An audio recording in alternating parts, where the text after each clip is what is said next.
Bien, somos un buen número de los inscriptos. Damos por comienzo entonces el segundo día del taller virtual de coronas. Nuestra disertante, Ailén Borja. Cuando quieras puede comenzar, Ailén. Buenísimo, gracias Gastón. Ahí voy a pasar a compartir. Ahí está. Y ahora que ya aprendí cómo esconder todos estos. A ver. Ahí está.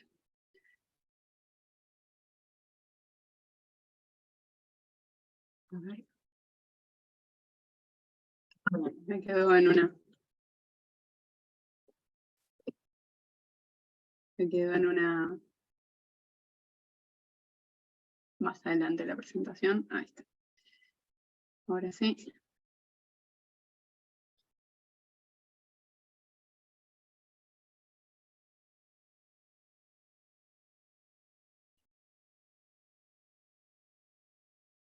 Vamos a esconder esto. Ahí está. Genial. Ahí están viendo todos la presentación.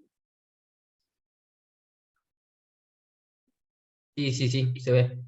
Buenísimo, buenísimo. Bueno, antes de arrancar con el día 2 de este taller de coronas, quería responder un poco a las dos consultas que me habían quedado pendientes. Una era una de las chicas me había consultado si el equipo que medía la micropermeabilidad, el microper, si funcionaba con algún tipo de fluido, si funciona con nitrógeno en estado gaseoso. Y otra de las consultas que me habían hecho, que me quedó pendiente también, era cómo orientaban la imagen de pozo en el pozo, valga la redundancia, cómo hacían para orientarlo. Hace mucho tiempo se usaba una herramienta para orientar, que se orientaba según el norte, y que a medida que se iba sacando, tenía como una uña esa herramienta, y a medida que se iba sacando la corona, iba marcando con una línea a la corona para darle la orientación esa respecto al norte.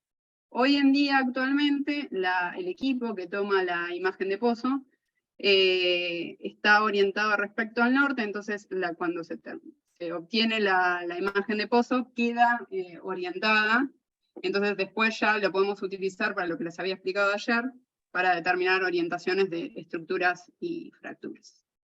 Bueno, habiendo aclarado esto, vamos a pasar a lo que es la charla de hoy. Bueno, este día vamos a ver los ambientes sedimentarios, petrografía y petrofísica. Y lo vamos a dividir en dos módulos. El primero, donde vamos a ver estructuras sedimentarias y ambientes depositacionales. Y el segundo módulo, donde vamos a ver la petrografía y diagénesis, vincularla con la petrofísica y ver cómo ambas influyen en la calidad como roca reservorio. Entonces, los objetivos, nuevamente, ¿para qué damos esta segunda charla del taller? Bueno, el primer punto es brindarle las nociones básicas para que a través del análisis sedimentológico, cómo se pueden llegar a caracterizar los reservorios, o sea, a través de la descripción de las coronas, cómo puedo caracterizar mi reservorio, y a su vez mostrarle la influencia que tiene la composición, la diagénesis, en la calidad como roca reservorio. Bueno, ayer nos quedamos con la corona feteada, cortado el tercio, y ya lista la corona, vamos a hacer la descripción sedimentológica. El geólogo ya tiene su tercio de corona para empezar a describir.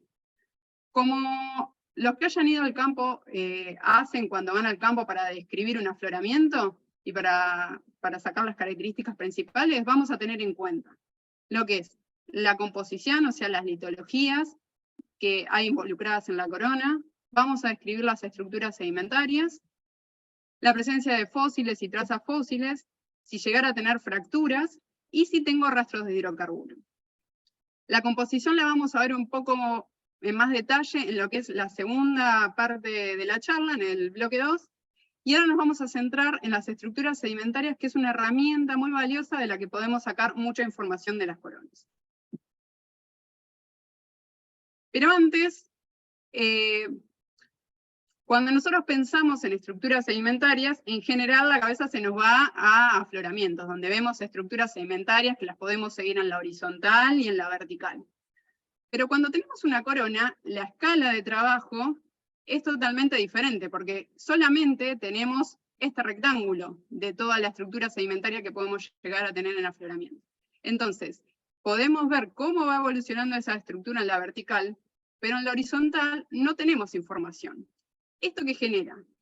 Que las interpretaciones que yo pueda hacer o las identificaciones de la estructura estén limitadas por esta falta de información en la horizontal, que yo no la pueda seguir en el espacio. Entonces, al momento de identificar procesos o interpretar ambientes, vamos a tener nuestras limitaciones.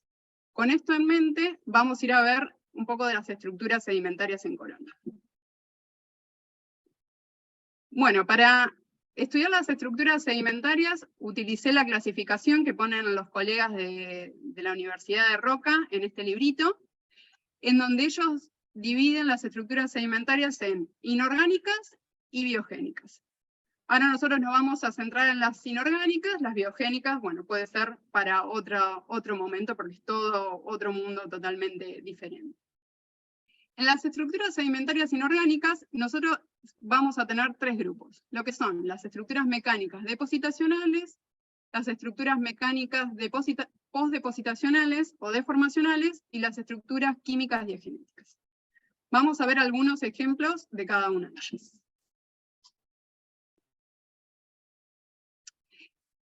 ¿Qué son las estructuras mecánicas depositacionales? Bueno, son estructuras que se forman por diferentes procesos físicos que actúan en los diferentes ambientes sedimentarios. ¿Qué nos da? ¿Cuál es la idea que nos dan estas estructuras mecánicas depositacionales? Nos dan una idea del agente de transporte, principalmente de la velocidad del flujo, de la profundidad y de la densidad y tamaño de partículas que puede transportar. ¿Cómo podemos sacar, nosotros siendo el geólogo que va a describir la corona, cómo podemos sacar toda esa información? ¿Qué es lo que hay que tener en cuenta para poder obtener toda esa información?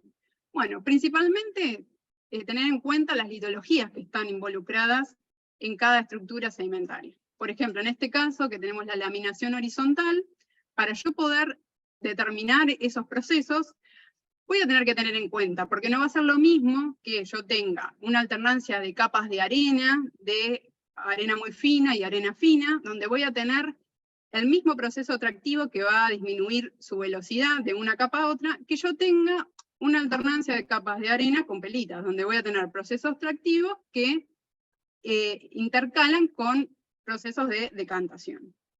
Otra cosa lo que tengo que tener en cuenta para estudiar estas estructuras es la escala de cada una de estas estructuras. Si nosotros miramos estas dos estratificaciones entrecruzadas, la ondulítica y la planar, y comparamos los sets de cada una de estas estructuras, vamos a ver que en la estratificación ondulítica tenemos set de pequeña escala, diferente a lo que podemos llegar a ver en una estratificación entrecruzada planar, que ya es un set de mediana escala. Y a su vez lo que tenemos que tener en cuenta es en la vertical, cómo va evolucionando esa estructura. Si yo tengo un cuerpo que tiene toda una misma estructura, tengo que ver qué va pasando con el tamaño de los sets, si va aumentando, si va disminuyendo, si la granulometría va cambiando, si tenemos mayor contenido de material fino hacia el tope o en la base. Eso nos va a decir cómo va a ir evolucionando esa estructura y si va a haber cambios a lo largo con el proceso que los está formando. Otras de las estructuras mecánicas que vamos a ver son las estructuras que se forman de forma posterior a la depositación, o también llamadas estructuras deformacionales. En general, bueno, se producen por el escape de fluidos o el deslizamiento en alguna pendiente de sedimentos que están cargados en sus poros con un abundante contenido de fluidos.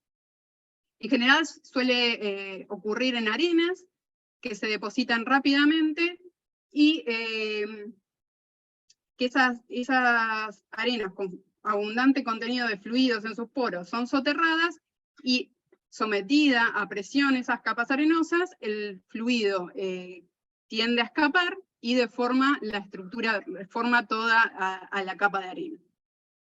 ¿Cuál es la información que podemos sacar? Bueno, nos da evidencias o nos da algún indicio de los procesos que pueden estar depositando este tipo de cuerpos arenosos, y también nos habla del ambiente donde se pueden estar formando estos cuerpos de arena. Después también tenemos otras estructuras que se forman en general en cuerpos pelíticos, que son las grietas de sinéresis, que se generan por cambios de salinidad dentro de las pelitas. En general son cambios de salinidad que afectan a las arcillas, que generan expansión y contracción, y que generan estas fracturas. Entonces, bueno, como vimos recién para las otras estructuras deformacionales, también nos da una idea del ambiente. Y por último, el tercer grupo, que son las estructuras químicas diagenéticas, son estructuras que se generan por precipitación o por disolución durante diferentes estadios diagenéticos. Tenemos estructuras que se forman por precipitación, como son los nódulos y las concreciones, que lo que tenemos que tener en cuenta para describir estas estructuras es principalmente cuál es el cemento, cuál es el mineral que está formando estas estructuras, cómo son las formas, dimensiones y en qué litología se generan, y principalmente lo que podemos llegar a hacer, como estas estructuras se forman en diferentes estadios diagenéticos, es tratar de ver su posición relativa dentro de lo que es la secuencia diagenética, comparándolo, por ejemplo, cómo está preservada en una concreción la textura y estructura respecto de cómo se ve por fuera de la concreción. Por ejemplo, si ya tenemos una corona toda laminada y la laminación por fuera de la concreción está mucho más compactada que lo que vemos por dentro, vamos a poder decir que la concreción se formó en un estadio diagenético anterior a lo que fue la compactación química, compactación mecánica que afectó a toda la roca. Después tenemos otras estructuras que son las estructuras por disolución, como son las estilolitas, que se generan, son como planos donde se genera la disolución de granos que están sometidos a presión, digamos. Están sometidos los granos a presión, generan estos planos de disolución, y lo que nos da el indicio de estas estructuras es que la muestra la corona fue sometida a una importante presión, por lo menos de un estadio de avanzado de diagénesis. Bueno, ya habiendo definido, habiendo identificado las estructuras, habiéndolas descrito, pudimos identificar los procesos y definir así las litofacies de nuestra corona. Entonces ahora vamos a pasar a volcar todo lo que describimos de la corona, más las litofacies, al perfil sedimentológico.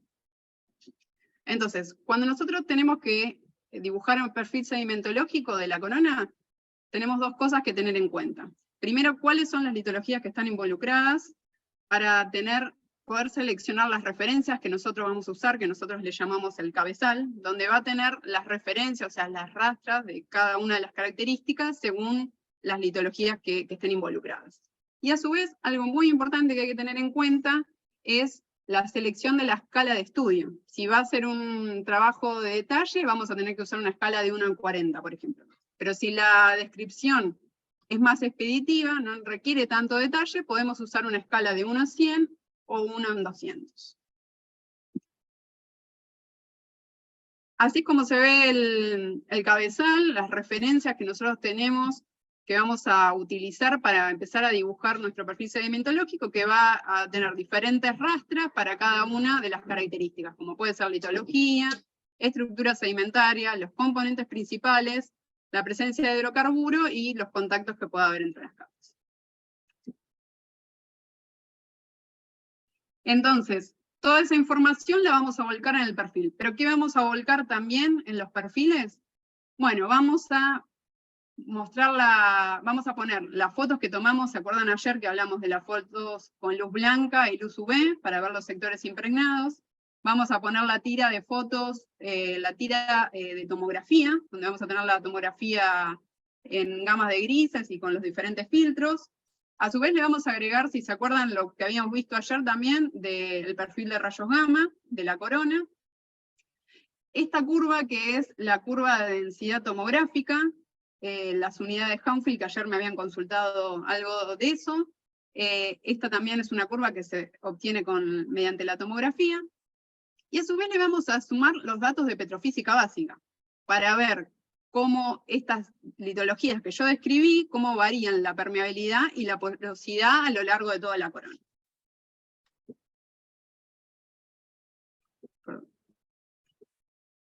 Bueno, también si queremos hacer lo que es el análisis de fractura de la corona, si nosotros identificamos en el momento de descripción diferentes familias de fracturas, bueno, vamos a utilizar, como les comentaba ayer, la foto desplegada, la imagen de pozo, y vamos a ir dibujando con la imagen de pozo cada una de estas familias de fracturas, y vamos a dibujar este diagrama de rosa, donde vamos a ir poniendo la orientación de cada una de estas familias de fracturas para caracterizar a esta corona que, bueno, posiblemente sea un reservorio naturalmente fracturado con abundantes fracturas.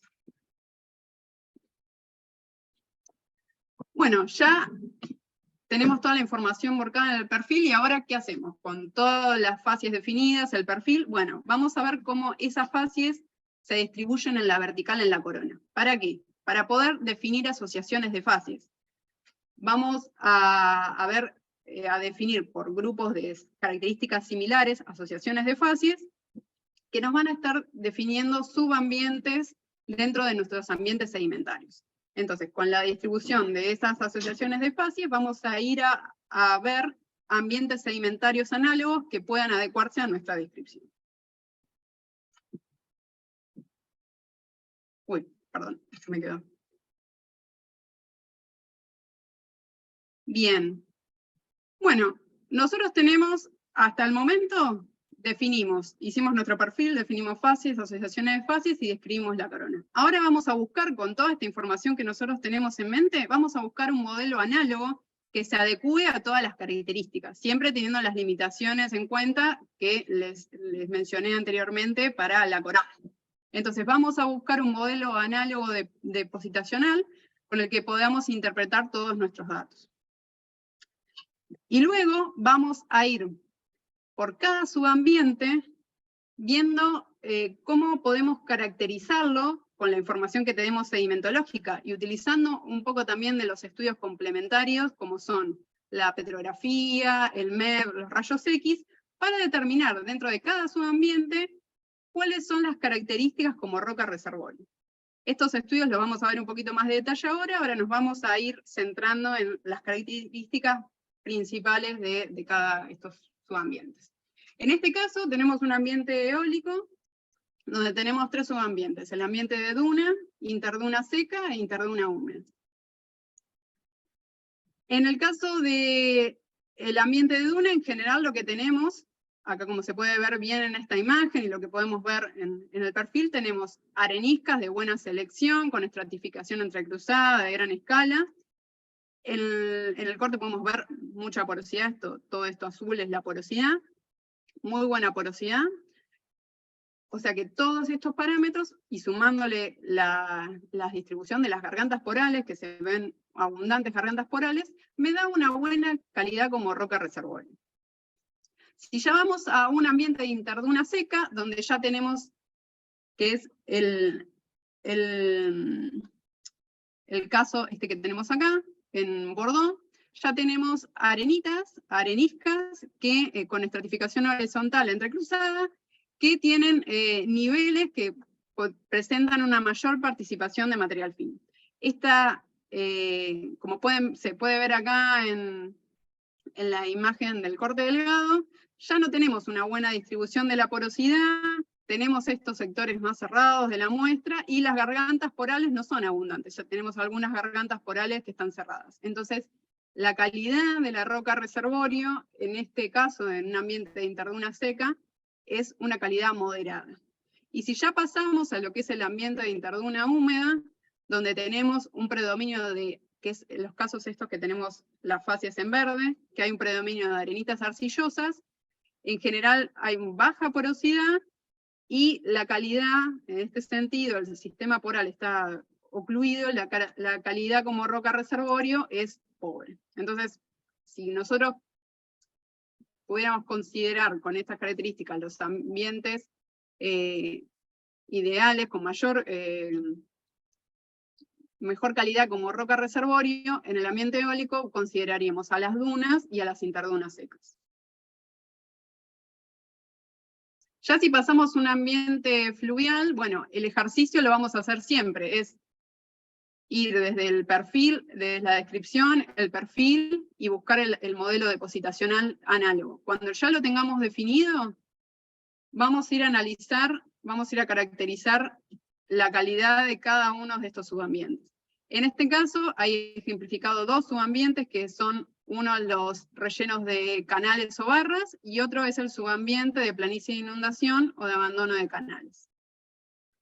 En lo que es el relleno de canales o barras, en general está conformado por areniscas con estratificación entrecruzada de gran escala, donde vemos ciclos granos decrecientes, y si lo vamos a ver al microscopio, tenemos arenas con muy buena porosidad, vemos la abundancia que tenemos en azul en este sector, y en la parte de MEP, cuando vamos a ver, también hay una buena conexión entre las gargantas porales. Por lo tanto, si yo tuviera que considerar de este ambiente, diría que los rellenos de canales son un buen lugar para ir a estudiar el reservorio, porque seguramente ahí voy a tener un play interesante. Ya si nos vamos a la planicie de inundación o abandono de canales, donde tenemos arenitas, pero ya con una mayor participación de material fino, como es este caso en celeste, vamos a ver que tenemos arenitas arcillosas que tienen un abundante contenido de material fino y que están totalmente cerrados, o sea, no se ve porosidad para nada. Entonces, ese va a ser un ambiente donde seguramente no voy a encontrar nada, no presenta una buena calidad como roca reservorio. Ya si nos movemos hacia un ambiente más de transición, fluvio marino, un ambiente de estuario con influencia mareal, bueno, vamos a tener ejemplos de otros dos subambientes. Acá tenemos ejemplificados los canales estuarinos y la planicie de marea. En los canales estuarinos es este sector donde tenemos arenas cuarzosas, en general con estratificación entrecruzada, de gran escala, donde podemos llegar a tener intercalaciones en estos sets entrecruzados de material de drapes arcillosos carbonosos. Si la vemos a la muestra, cómo se observa en microscopio, está llena de poros, todo bastante bien distribuidos, todo esto azul que vemos acá, o sea que tiene muy buena porosidad. ¿Perdón?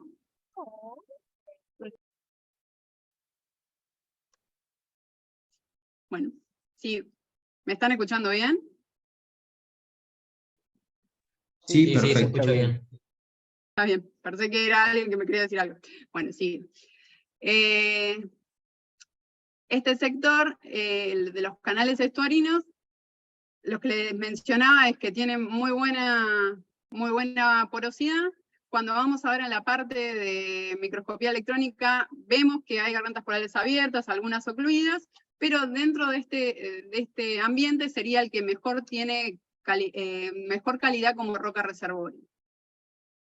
Si ya nos vamos a la planicie de marea, donde vamos a tener arenas, pero también vamos a tener mayor influencia de material fino, esto me va a generar heterogeneidades dentro del reservorio, me va a disminuir la calidad. Entonces, en general, estos sectores de ambiente estuarino no van a ser un subambiente donde yo vaya a buscar una roca con buena calidad como roca reservorio.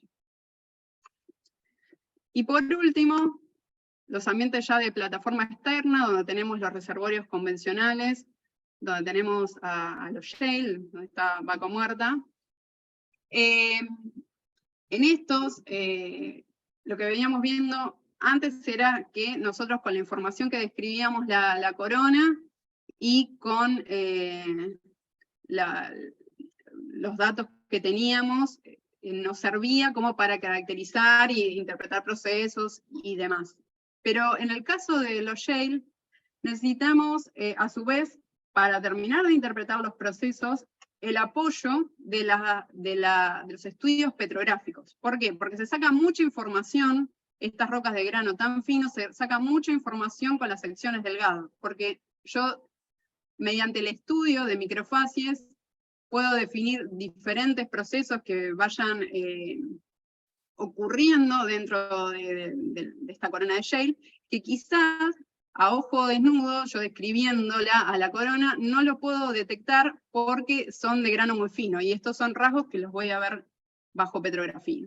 En todos los estudios sedimentológicos la petrografía es muy importante, pero este es aún más. Y lo mismo pasa también si hay coronas que sean algún ambiente, por ejemplo, de plataforma carbonática, el complemento del estudio bajo petrografía es muy importante en el mismo sentido que pasa con shale. Y bueno, con esta información que pudimos obtener con la descripción sedimentológica, lo que vamos a utilizar es para relacionar toda esta información con los resultados que nosotros tenemos de petrofísica básica. Y así vamos a poder ir distinguiendo tipos de roca de reservorio que tienen mejores calidades, como pueden ser acá las que están marcadas con rojo, que tienen una calidad como roca reservorio 1, y facies que tienen una peor calidad como roca reservorio, que son más heterogéneas, que hay cambios granulométricos que hace que varíen la porosidad y la permeabilidad y no tenga una buena calidad. Y a diferencia de lo que pasaba con la calidad 3, en las que tenemos de calidad 1, la mejor calidad, en general tienen valores excelentes de porosidad y permeabilidad, y las heterogeneidades que tienen no afectan a la calidad como roca reservorio, o tienen bajas heterogeneidades, en general un reservorio homogéneo. Bueno, ya terminando el bloque de todo lo que es estructuras sedimentarias y ambientes sedimentarios, vamos a pasar a ver un poco de cómo la composición de la corona, lo que yo puedo ver bajo petrografía, bajo rayos X, bajo MEP, me puede afectar la calidad como roca reservorio. Entonces, bajo petrografía, lo que yo tengo que tener en cuenta, lo que tenemos en cuenta los geólogos cuando describimos los cortes delgados, es la composición de los granos que componen el esqueleto de la muestra, la composición de la matriz y la abundancia que pueda llegar a tener la matriz, los tipos de minerales que conforman a los cementos y los porcentajes que se encuentran en estos cementos, y cómo todos estos tres factores, estos tres elementos, afectan a lo que es el sistema poral. Principalmente, bajo petrografía vamos a caracterizar a la porosidad, porque es lo que mejor se observa, y cuando vayamos a la parte de MEP, vamos a caracterizar todo lo que es las gargantas porales. Así completamos la caracterización del sistema poral. Entonces, ¿qué es lo que tengo que tener en cuenta con la composición de los granos? Bueno, composiciones más estables de muestras, como por ejemplo muestras donde predominan los granos de cuarzo respecto a los granos inestables, como pueden ser feldespatos, líticos volcánicos, volcaniclásticos, suelen ser más estables durante todo el estadio diagenético y suelen preservar mejor la porosidad intergranular, la porosidad primaria.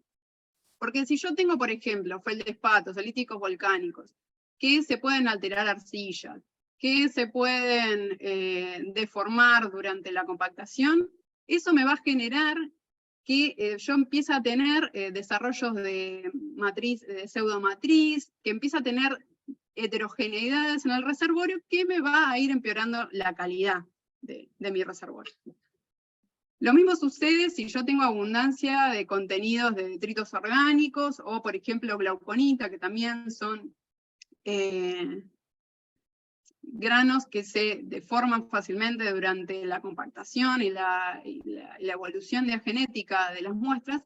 Me van a generar, si yo tengo abundante contenido de estos componentes, me van a empezar a generar finas heterogeneidades que me pueden llegar a actuar como barreras de permeabilidad. Lo mismo sucede con la matriz.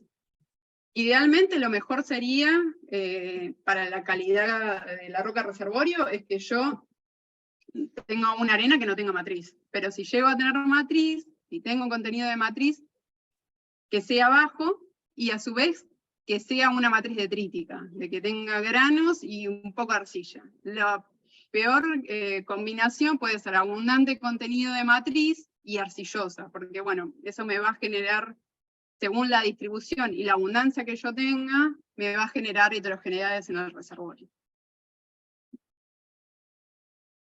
Y con los cementos tenemos como dos grupos. Cementos que me preservan la porosidad, o sea que me preservan los poros intergranulares, los poros que hay entre granos cuando se depositan, como por ejemplo son el crecimiento secundario de cuarzo, que a su vez me genera paredes porales planas. Y tenemos otro grupo de cementos que me obturan todo el sistema poral. Me rellenan los poros intergranulares, me cortan gargantas, como pueden ser los cementos en calcita, dolomita, algunas zeolitas. Y esto lo que hay que tener en cuenta es también, bueno, sí, me obturan, estos cementos me disminuyen la calidad del reservorio, pero ¿en qué proporción están? Porque si están en muy baja proporción, no lo están afectando tanto como si tenemos un abundante contenido de cemento que está obturando todos los poros de la muestra. Lo mismo sucede con los cementos arcillosos. En este caso tenemos a la cablinita, también obturando la porosidad intergranular, pero a su vez generando entre todas las plaquitas de cablinita una microporosidad que la vamos a observar mejor en microscopio electrónico. Y bueno, ¿cómo todo esto puede llegar a todos estos, los que estuvimos viendo, la composición de los granos, de la matriz, la abundancia de cementos, cómo puede llegar a afectar a la porosidad, a mi sistema poral? Fíjese que acá arriba tenemos dos muestras que tienen una abundancia de cuarzo monocristalino. A simple vista yo pensaría, bueno, ambas muestras tienen una composición bastante estable, que me va a preservar esa porosidad intergranular, pero si yo veo la imagen de la izquierda, tengo abundante contenido de poros intergranulares, que yo los veo acá pintados con azul. En la de la derecha también veo abundante contenido de poros intergranulares, pero cuando comparo los dos, la de la izquierda, estos poros están aislados, no están conectados, a diferencia de lo que pasa en la muestra de la derecha, que ahí donde tenemos la flechita se ve la conexión de los poros y se ve en varios sectores más. Bueno, hay otro factor que además de los que yo les conté, que tenemos que tener en cuenta, que es la diagénesis, porque la diagénesis puede tener procesos que reduzcan o que aumenten la porosidad. Entonces, lo vamos a ver dentro de un ratito, que no solo hay que tener en cuenta la composición de la muestra, sino hay que tener también en cuenta el factor diagenético para ver cuál es la calidad de mi reservorio. Bueno, ¿cómo determinamos nosotros cuando vamos a estudiar la porosidad en petrografía? ¿Cómo la caracterizamos? Bueno, primero a ver cómo es su abundancia en la muestra. La podemos determinar visualmente o también por análisis de imagen.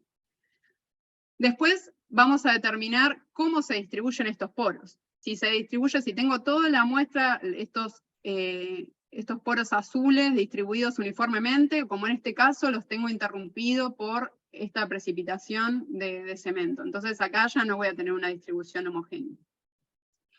También tenemos en cuenta los tamaños porales y la abundancia que hay de cada uno de esos tamaños porales. Nosotros los medimos, sacamos fotos representativas de la muestra, medimos esos tamaños porales y después ploteamos la cantidad de cada uno de ellos en un gráfico de barras. Y a su vez, distinguimos las texturas porales presentes y determinamos la abundancia de cada uno de ellos. Eso que hicimos también midiendo, podemos determinar mediante el análisis de imagen, podemos determinar abundancia de la porosidad en la muestra, sacando fotos representativas. Podemos sacar el porcentaje de porosidad y a su vez también el porcentaje de tamaños porales que tenemos en la muestra y graficarlo en un gráfico de torta para que nos dé a simple vista con esta imagen una idea de cuántos macroporos tengo en la muestra, cuántos mesoporos y cuántos microporos. Bueno, ya saliendo de la parte de petrografía, pero no yéndonos de la parte de composición, vamos a ver algo de la parte de rayos X, que está relacionado con el daño de formación, que es algo que también va a afectar a la calidad de nuestra roca reservorio. Entonces, el daño de formación es una disminución que hay en la permeabilidad inicial de la muestra, del reservorio, que se produce después de varias operaciones en el pozo. Este proceso puede ser irreversible y puede llegar a tener un impacto importante económico en la productividad del reservorio. ¿Por qué se puede generar este daño de formación? Bueno, se puede generar por diferentes minerales que pueden tener, por ejemplo, sensibilidad al agua dulce, como pueden ser la clorita esmectita, varias arcillas que tenemos. Sensibilidad a ácidos, como pueden ser el clorhídrico, el fluorhídrico, como pueden ser, en el caso del clorhídrico, los carbonatos, que se generen incrustaciones de diferentes precipitados, y también que se genere la migración de finos cuando el pozo se pone en producción, que empiecen a migrar arcillas, como por ejemplo puede pasar en el caso de caulinita. Entonces vamos a ver un ejemplo de este daño de formación generado por arcillas. En este caso tenemos, bueno, los resultados, acá es como nosotros presentamos los resultados de rayos X, donde determinamos lo que es la composición mineralógica de mi muestra del reservorio que estoy estudiando. Vemos lo que son el contenido de cuarzo, feldespatos y arcillas, y cuando tenemos el contenido de arcillas tratamos de identificar con los resultados que nos dan los chicos de rayos X, identificar cuáles son los porcentajes de arcillas que tenemos. En este caso, todas las arcillas que hay en la muestra son caulinita, que es una muestra que tiene mucha susceptibilidad a migrar. ¿Y qué me genera esto? Esta caulinita que acá tenemos ejemplificada en un poro, rellenando el poro, gargantas porales, acá la tenemos a la imagen en MEP.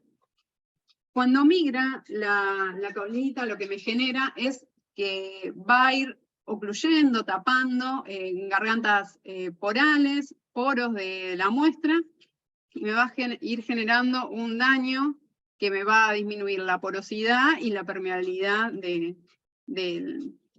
mi reservorio.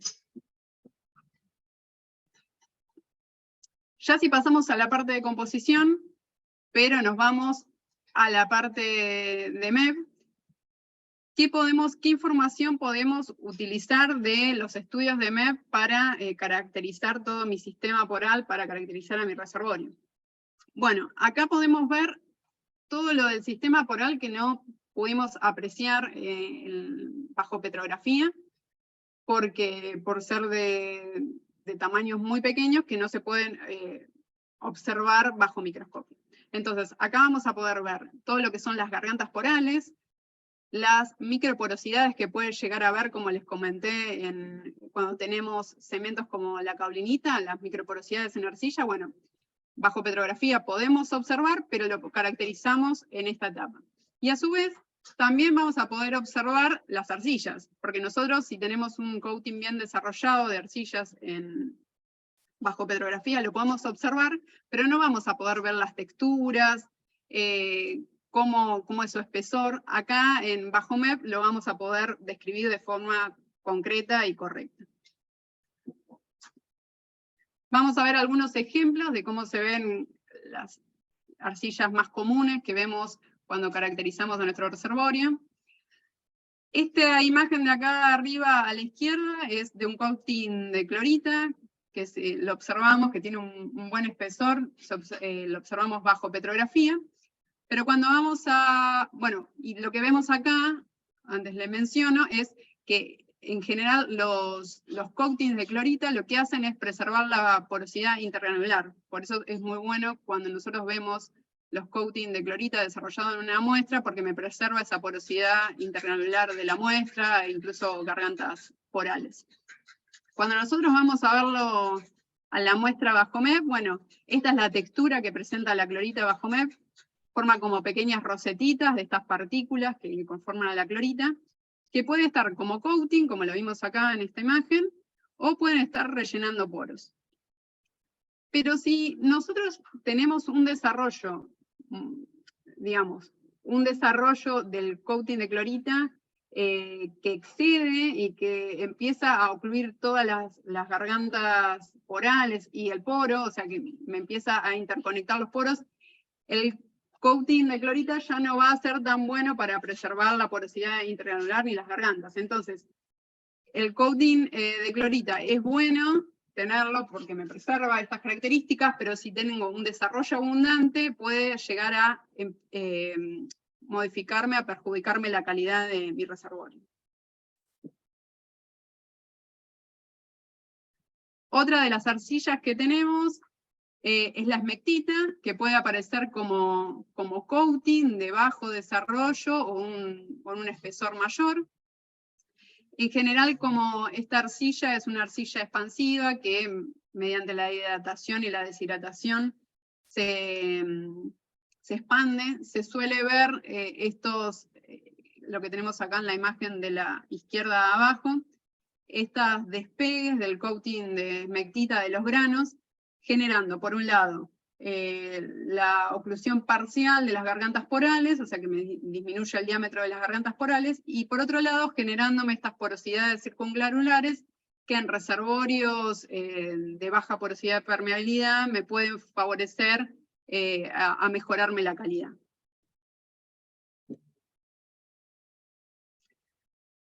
Ahora pasamos a lo que es los coating de hilita, así se ve la hilita en bajo MEP. Son como finos pelitos que se pueden ubicar alrededor de los granos o rellenando poros. Cuando el coating tiene un bajo desarrollo, bueno, no me afecta la calidad del reservorio, pero como vemos en todas estas imágenes, el coating que tenemos acá, que presenta un desarrollo importante, ocluye, obtura en mayor medida a todas las gargantas porales y a los poros, disminuyéndome lo que es la calidad de mi reservorio. Y por último, una de las arcillas que ya habíamos visto con el tema de la migración de finos, que es la caulinita, que yo les mencionaba que la microporosidad que podía llegar a tener este cemento, cuando vimos la parte de petrografía, que acá lo vemos como pequeños puntitos azules, y vamos a ver a MEP, acá podemos ver esa microporosidad en la caulinita, donde tenemos las plaquitas que conforman a esta arcilla, en algunos casos el desarrollo de estas estructuras vermiculares, y la porosidad que tenemos entre cada una, la microporosidad que tenemos entre cada una de las plaquitas.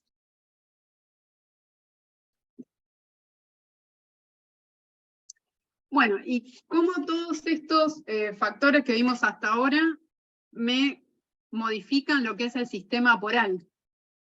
Hasta ahora vimos en toda la parte de composición que lo que tenemos que tener en cuenta es lo que es la composición de los granos que tenemos en la muestra, a ver si son granos inestables o estables. Tenemos que tener en cuenta si la matriz es abundante, si tenemos presencia de matriz o no tenemos presencia de matriz, y qué tipo de matriz podemos llegar a tener. Después en los cementos vamos a tener que tener en cuenta los tipos de cemento y los porcentajes que aparecen y cómo es su distribución también dentro de mi reservorio. Y todo eso, ¿cómo afecta a la porosidad y la permeabilidad? Y la porosidad, haciendo un resumen, la podemos caracterizar de forma más global en lo que es el análisis bajo petrografía, donde vamos a poder ver la abundancia, la distribución, las texturas porales, pero la parte de microporosidad, como es estos casos así, donde tenemos poros muy chiquitos, la vamos a poder caracterizar mejor en lo que es el estudio bajo MEP. Y ya para completar toda la caracterización del sistema poral, cuando nos vamos a hacer el estudio bajo MEP, vamos a poder determinar abundancia de las gargantas porales, cómo son las distribuciones de las gargantas porales, su tortuosidad, es decir, si son pequeños canales que tienen un recorrido recto o es más tortuoso y porque está toda la garganta poral rellena con arcillas. Bueno, ahí vamos a poder hacer toda una caracterización y tener una idea de todo el sistema poral de nuestro reservorio. Y como les había mencionado antes, además de tener en cuenta la composición, tenemos que tener en cuenta la diagénesis. ¿Por qué? Porque vamos a tener procesos que van a disminuir la porosidad y otros procesos que van a aumentar la porosidad o la calidad de mi reservorio. Es decir, lo que vamos a hacer para hacer un estudio de diagénesis, un análisis diagenético de las muestras que estoy estudiando de mi reservorio, lo que voy a hacer es primero identificar todos los procesos diagenéticos que tengo, después los voy a ordenar relativamente en el tiempo, y después voy a ver cuáles son esos procesos que me destruyen o que me reducen la porosidad, y cuáles son los que me aumentan la porosidad. Por lo tanto, me favorecen aumentar la calidad del reservorio. Entonces, dentro de los procesos que disminuyen, vamos a tener en general todo lo que son la compactación y la precipitación de cementos, compactación sea tanto mecánica como química, y dentro de los procesos que me ayudan a aumentar la calidad de ese reservorio, aumentar la porosidad, vamos a tener los procesos de disolución, que puede ser tanto de granos como de cementos. Acá tenemos algunos ejemplos de procesos que aumentan la porosidad, como pueden ser estos procesos de disolución, y procesos que la disminuyen, como pueden ser precipitación de cementos arcillosos, o cementos de dolomita, o estructuras de compactación química, como pueden ser las estilolitas que vimos anteriormente. Entonces, la idea es, para hacer el estudio diagenético, para ver cómo afecta mi reservorio, bueno, tengo que tener esos pasos que les mencioné antes, y identificar estos procesos que me favorecen o que me disminuyen la calidad de mi reservorio.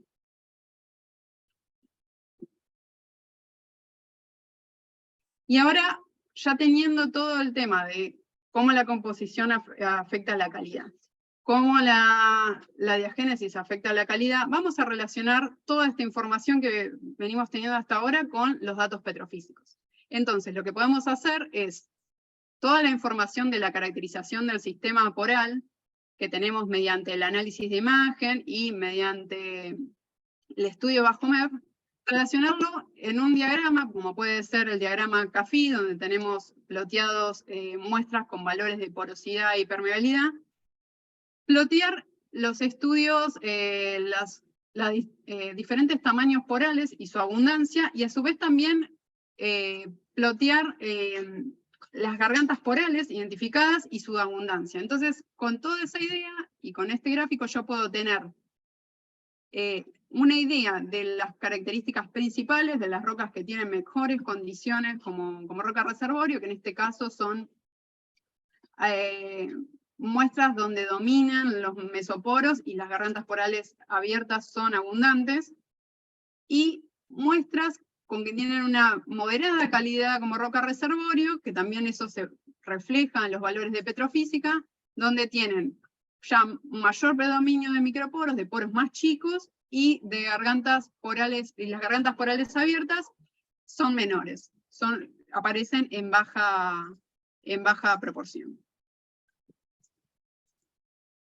Otra forma también de vincular los estudios, todo el tema de la composición y los estudios petrofísicos, los valores de porosidad y permeabilidad con lo que yo veo bajo petrografía, pueden ser en casos donde yo ploteo diferentes muestras de diferentes facies, y veo dentro de una misma fase variaciones de la calidad de los valores de porosidad y permeabilidad. Bueno, yo teniendo el soporte de todo el estudio que hice con petrografía, IMEB y rayos X para identificar la composición de la muestra, puedo ver por qué algunas muestras tienen mejores valores de porosidad y permeabilidad, por qué otras muestras tienen menores valores. Entonces, eso me da una idea mejor de mi reservorio, de las muestras que yo tengo, respecto si no tuviera valores, estudios de composición que estuvieran soportando estos valores petrofísicos.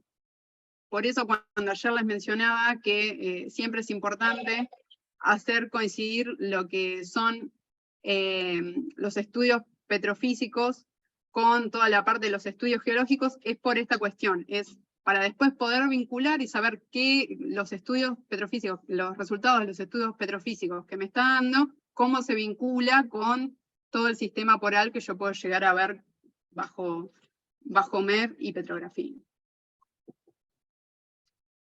Y por último, como para hacer una integración también con estudios de petrofísica especial, nosotros estos gráficos CAFI que hicimos para relacionar tanto la información petrofísica como la información que tuvimos bajo petrografía y MEP, que nos permitieron distinguir diferentes tipos de roca con diferentes calidades como roca reservorio, podemos vincular también todos estos datos con estudios de SCAL, como pueden ser las presiones capilares por inyección de mercurio. Podemos vincular la información que nos dan los diámetros dominantes de este estudio, podemos vincularlo con lo que observamos bajo MEV. Nosotros caracterizamos y medimos las gargantas porales, bueno, podemos relacionarnos y correlacionar toda esta información, y así tener como un resumen más sólido de todo nuestro reservorio, con todos los estudios que pudimos hacer.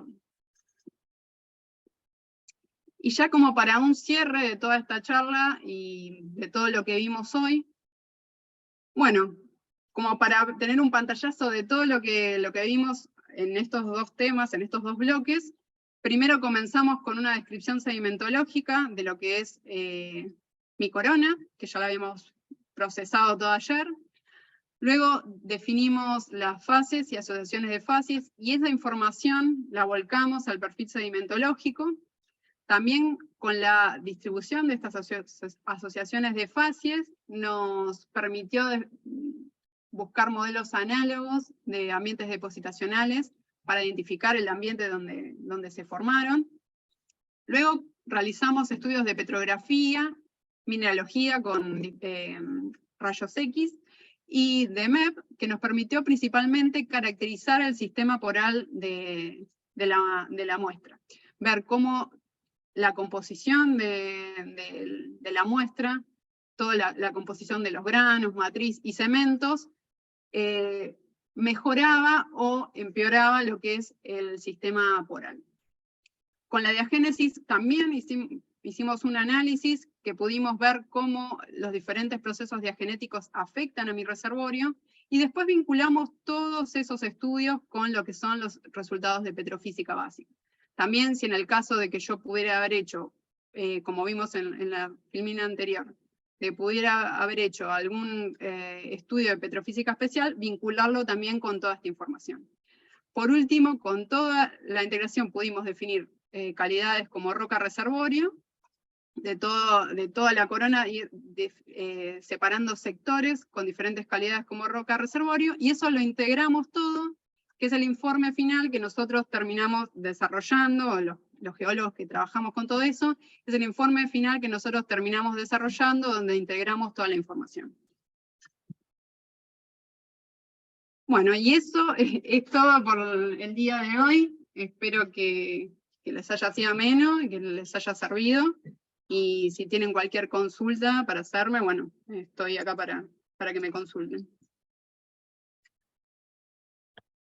Buenísimo, Ailén, muchísimas gracias. Hay un par de preguntas en el chat, si quieres se las voy leyendo. Dale, dale. Pablo Navarro pregunta, ¿cuántos kilómetros de incidencia tiene esta baja de calidad en la formación? Te he entendido que es relacionado a el año de formación, creo que lo preguntó en la filmina esa. Ah, bien, bien, por el daño de formación por la migración de finos. Y va a depender también mucho de el contenido de este material fino, como lo que mostré de las caulinitas, el contenido que yo tenga, la abundancia que tenga de arcillas dentro de mi reservorio. Si yo tengo, cuando le hago un análisis de rayos X, yo tengo 2% de arcilla, o no sé, un 1% de arcilla, y toda esa arcilla es caulinita, bueno, no me va a afectar tanto que si yo le hago un análisis de rayos X y tenemos un 10% de arcilla, todo es caulinita, voy a tener, sí, ahí va a ser, la migración de finos va a generar un daño mayor en el reservorio. Perfecto. Daniela Navarro pregunta, ¿has mostrado secciones delgadas con granos de glauconita? ¿Podrías mencionar de su proveniencia, tipo de litología, qué tipo de reservorio? Mi proyecto doctoral es la formación glauconítica que produce Taigas por el lado chileno. Muchas gracias. Ah, bien, debe ser la formación que se correlaciona acá en Cuenca Austral con Magallanes. Sí, la glauconita, bueno, en general se forma en ambiente marino, se puede formar in situ, en general relacionados con una subida del nivel del mar. Puede también ser retrabajada de otros sectores y acumularse. También se puede generar en formación Magallanes, que creo que es análogo a lo que vos estás estudiando en tu tesis, puede estar relacionada con la actividad de organismos, con los pellets, o con la caca de diferentes organismos que se alimentan y esas pellets después pasan a formar estas glauconitas. Y después, espera que no me acuerdo qué era la otra parte, que ya era el origen y ¿qué otra cosa más me había consultado? Tipo de litología y tipo de reservorio. Las glauconitas, bueno, yo las he visto en general en arenas, pero también puede depender de si están depositándose junto con la roca o si son transportadas, porque podemos tener variadas litologías. En general, sí, yo creo que si tiene un ambiente de mayor energía se van a destruir, se van a fragmentar, y por lo que yo he visto siempre, como cuando se ejercen mucha presión sobre la muestra, cuando tienen una diagénesis avanzada, en general las glauconitas se suelen deformar, pueden pasar a pseudomatriz, además se pueden alterar a diferentes arcillas, es todo un mundo el mundo de las glauconitas.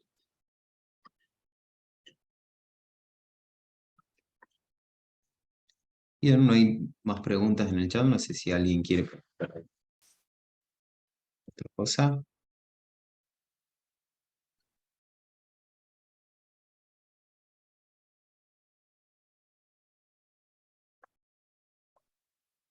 Bueno, si no damos por finalizado, entonces el encuentro de hoy también. Le agradecemos a Ailén de parte de todo el capítulo estudiantil argentino de la SPWLA. Bueno, Agradecemos muchas también, gracias. agradecemos también a los asistentes por participar. Le comentamos también que va a estar subida. Ailén nos permitió subir toda la capacitación, todo el taller a nuestro canal de YouTube, CCPWLA, capítulo estudiantil argentino.